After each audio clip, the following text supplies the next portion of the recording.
talk about their upcoming matchup, which is up against the Tampa Bay Buccaneers. So this is a game in which I don't think we're going to see either Mike Evans or obviously not Chris Godwin. He got his foot turned sideways. That was pretty horrible. So without their top two receivers, they did play very well against the Kansas City Chiefs. But other than the Niners, it seems like everyone plays well against the Kansas City Chiefs. And somehow they're still 8-0, which this is the one team of the Chiefs where I'm like, how were they still undefeated? Like, I don't understand that. This team should be like, defense. It is. I don't get it. Like, this team should have at least 3 losses. Instead they're 8-0.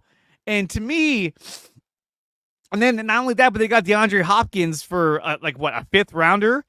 And then the Cowboys make a trade. And Josh Uche from the Patriots too. Yeah. But the Cowboys made a trade today for a receiver from the Panthers, and they gave Jonathan Mingo, and they gave a 4th round pick. I would have been like, hey, they just got DeAndre Hopkins for a 5th. What are you talking about? The Cowboys can't get out of their own way. It's really bad. It's back-to-back years the Cowboys have wasted 4th round picks, one on Trey Lance and one on Jonathan Mingo. I don't know why, but they keep doing it. At this point, Jerry Jones still feels like, hey, if we can just win some games, we can get back in this. So, because it's like at this point, you should just play Trey Lance and see what you got. Yeah. But they're not going to. Not, but hey. He's not. And that tells you a lot. Jerry Jones. Yeah. The thing is, the Dallas Cowboys think they can still win that division or go to the playoffs still, but it's like your defense is not good. With Micah Parsons out there or DeMarcus Lawrence out there, they're not good. The offense can't score. CeeDee Lamb's banged up. Brandon Cook's going to be out for probably the entire year. Your tight end has 4 targets the last 2 games, and you can't run the football. You're a disaster. They're a disaster. And it goes back to the offseason where they signed no free agents, and they have 3 rookies on the offensive line who are okay, but it's you got to give that a year to build up, and they really didn't invest at all. No, and they drafted what's his name, Tyler Guyton, and he hasn't been all that great. BB. Yep. Yeah, Guyton hasn't been all that great. And that was the guy I thought the Niners were going to try and get, and then the Cowboys took him ahead of the Niners. And I thought, oh man, but now I'm kind of glad we didn't because what's his name, Dominic Pooney has been just amazing this year. What's this? Oh, never mind. So let's talk about Niners Bucks. Obviously those 2 receivers aren't going to be there. How do you think the Niners fare against the Buccaneers? Yeah, I think if you look at what Baker Mayfield's done this year, even without Mike Evans and Chris Godwin, which he's far more dangerous with those guys out there, because obviously who wouldn't be? He has turned Cade Otton into prime Antonio Gates the last couple weeks, and I'm like, what the hell's going on? Oh my God. But Baker, I think, has played his best football the last 2 weeks. Against the Falcons, he wasn't great. There was some fumbles early in that game. I don't trust the Buccaneers rushing offense. Bucky Irving and Rachaad White, I don't really buy into them being a 1-2 punch to be worried about, albeit San Francisco's run offense got to be a little better. But that said, Baker, I know Nick Bosa hates him and he wants to sack him 17 times in a game, which by all means, please do it, Nick. Do it. Baker's been playing pretty good football the last few weeks. And I think he has been one of the better quarterbacks this year. And he's a quarterback that, 1 week he may give you 4 touchdowns and no picks. And you're like, wow, this is Baker Mayfield. He put on a classic out there. But other times Baker will give the ball away. He'll be gutsy. And now because he has to be, he'll be even more gutsy. I think it's a good opportunity for the San Francisco defense to capitalize on his mistakes. Mm-hmm. And it's a good time for a defense to go into the bye week, get healthy, get CMC back, get Juwan Jennings back and company. And even that Buccaneers defense has not been playing great either. And that's the thing, is that you've been seeing teams like the Falcons, who I don't think are as good as the record may say, moving the ball up and down the field on them nonstop. And I think it's a good day for Christian McCaffrey to come back.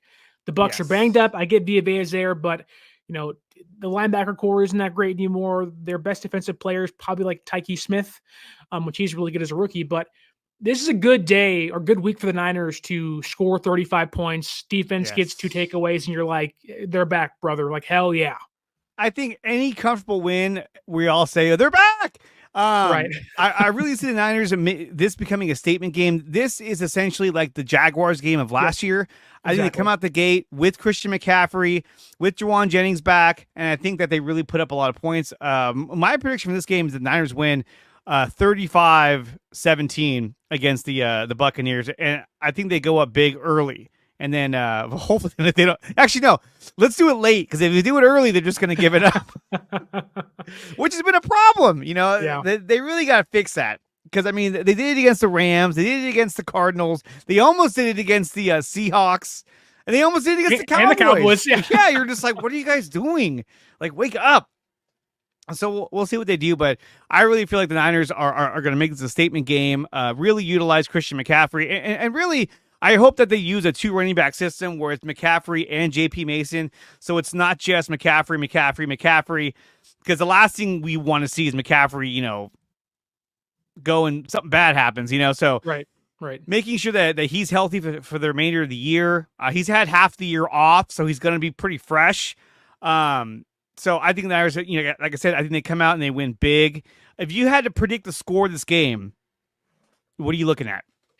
I do like your 35-17. I think, with this team getting healthy, I honestly think getting Juwan Jennings back, at least this week, is a bigger impact than getting Christian McCaffrey back. I think Juwan Jennings has been their best receiver outside of George Kittle. Purdy trusts him more than anybody out there currently not named George Kittle.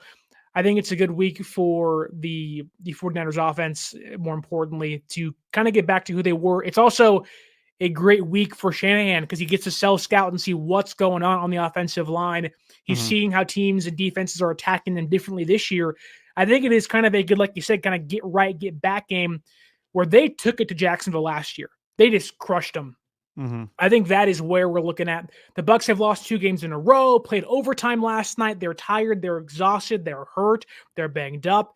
I think that with the 49ers on the bye week, they are, I guess you can say, the most dangerous team in football because they're rested, they're healthy, and they're honestly better.